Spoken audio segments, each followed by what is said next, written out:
It is an absolute thrill and a privilege, and as you will see, a pleasure, that I am able to now introduce our guest of honor for this evening, Miss Diane Baker.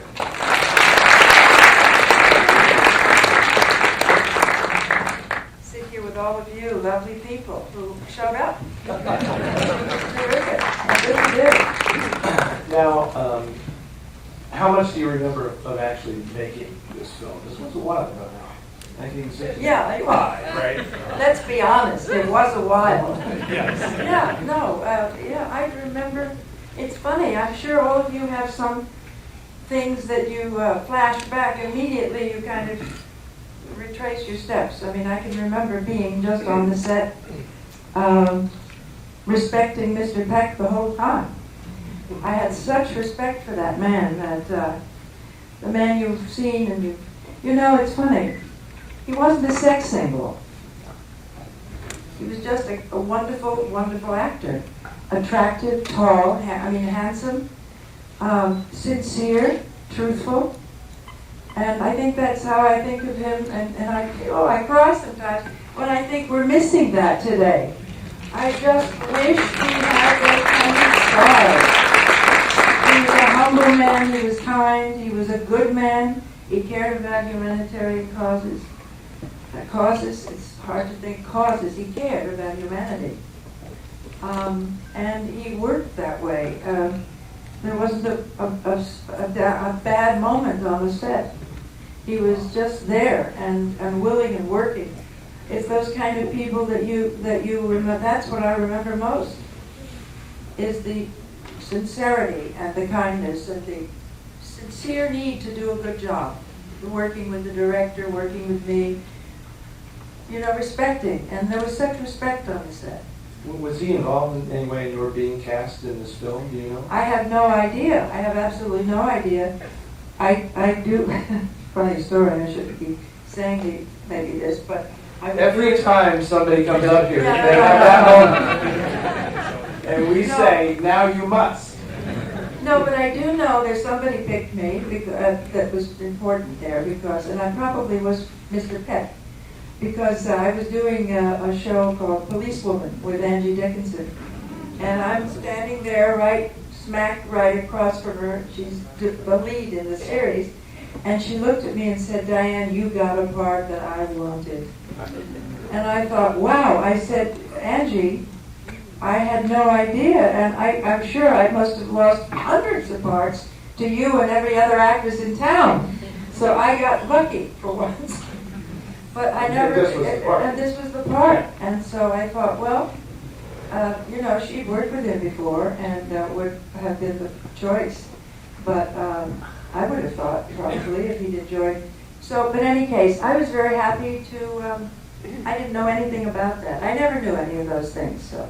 I have to say, the scene when you're in the apartment with him, when you go back to his apartment, it was a little unnerving because the camera is so close on your face in that scene that you look really, really young.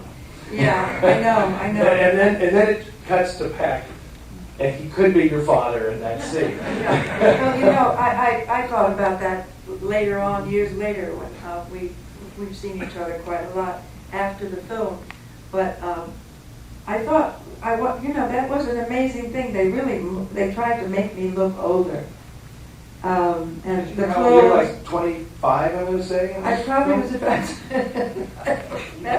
26, probably, or 25, 26.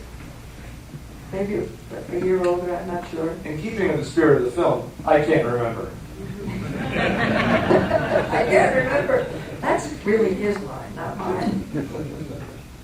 It's funny, when I was a kid and first getting into movies, I have to admit I was not a Gregory Peck fan because he wasn't very colorful to me. And when you're a kid, you like the flashy actors. And it was only as I got older and matured that I really started to respect him as an actor and see how he held movies together. Just the strength of his presence in front of a camera is so immense that he basically just glues everything together, and especially in a crazy film like this, And I want to ask you about that because I think the audience got what I was saying at the top about it.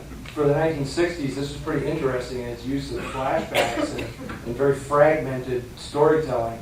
But this is an interesting screenplay because it ends up seeming very weighty and serious, but it's very funny and joking all the way through. I mean, that's Peter Stone, who wrote the screenplay, who, if you thought at some point this seemed perhaps like charade with Cary Grant and Audrey, he wrote that.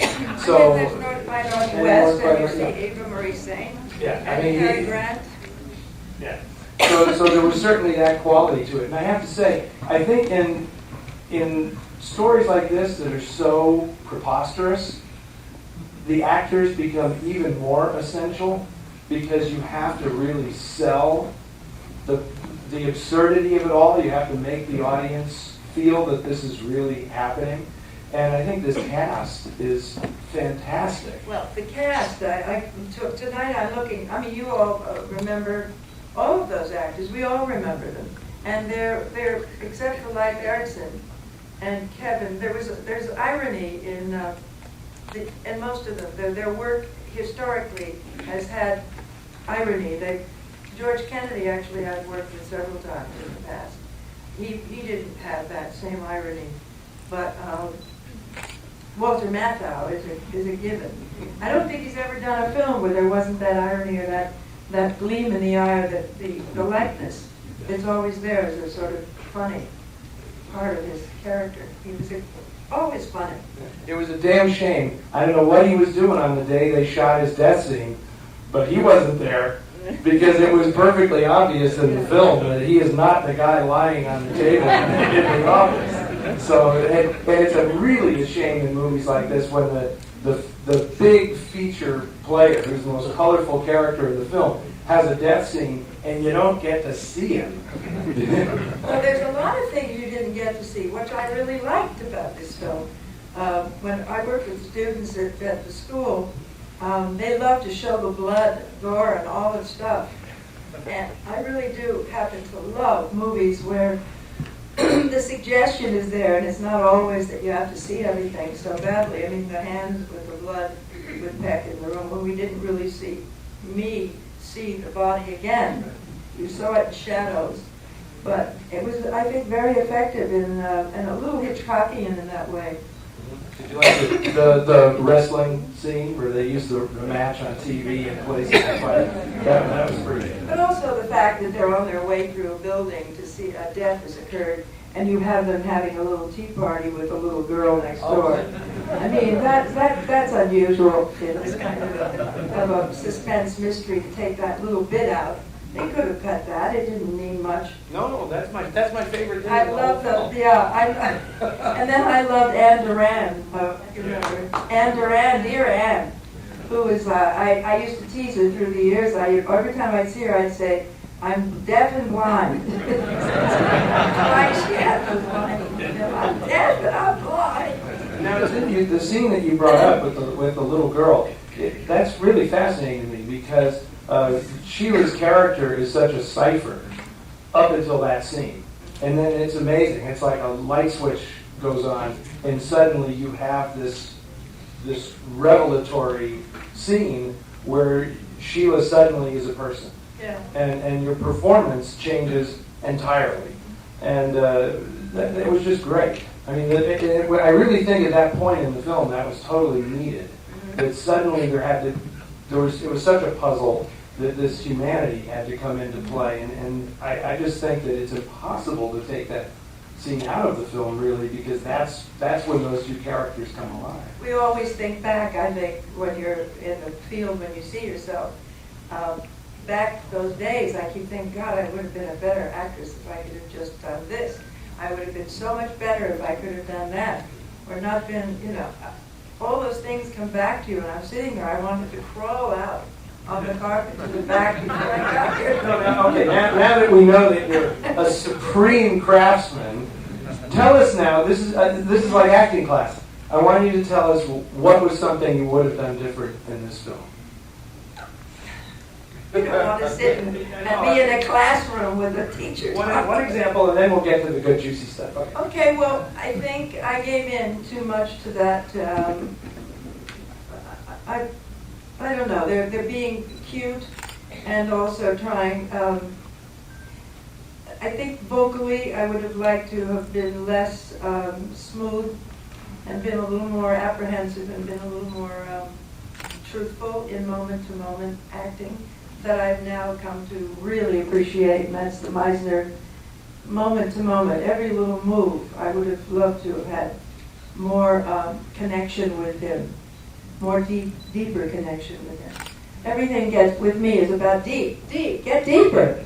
So that's where I think I would have, and I probably would have, if I'd been more grown up, that might have had more life experience, I probably would have been able to pull that off a little bit better than I did. And do you think that at the time that it's a little unrealistic to yeah, expect unrealistic that I had such a background in this film, that I was living off the street, that I was poor, and that I had a terrible life when I was this big, a little older than the girl, to have said, I've had that experience. But I mean, I think I think you forgive in these kinds of films. I think we forgive a lot because of the period, and you just sort of let it go because of the time. Maybe if it had been too much today, it wouldn't have worked then. Because here you have all these actors, all the dialogue comes out just perfectly. There's nobody doing method in this. There was no, searching for the words or trying to find an answer. It's just smooth Peter Stone. The dialogue was smooth, you had to say it. And also, I don't think we would have nailed every major thought in the world in such perfect language. I mean, there are major ideas in this film.